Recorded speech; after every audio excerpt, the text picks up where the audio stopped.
пълната част, ще се опитам да ги гледам по някакви видеята на Изи. Така. Да, и реших, че внезапно в 2 часа, че ще снимам влог заради ето този влог.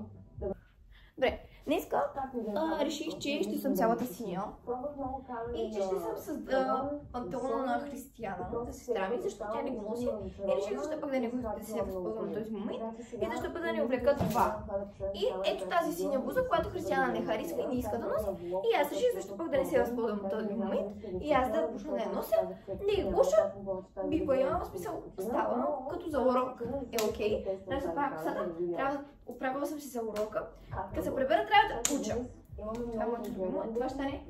Значи, ако 4 половина съм вкъщи, 4 в 5 трябва да започна, до 6 половина, 6 половина трябва да свърша.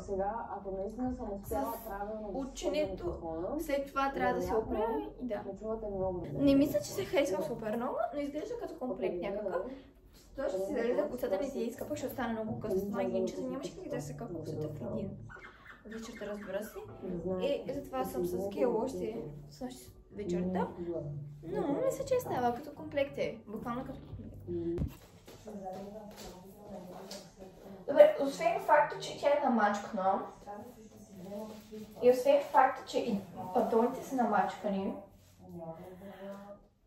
е окей. В смисъл, не е лошо.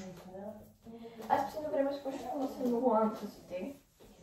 Защото ме кейфиват. Обаче ако бях някой по мен и бузата, ще иде още по-добре. Значи става като са урок, в смисъл няма никак да ходя. Повече колкото на урок.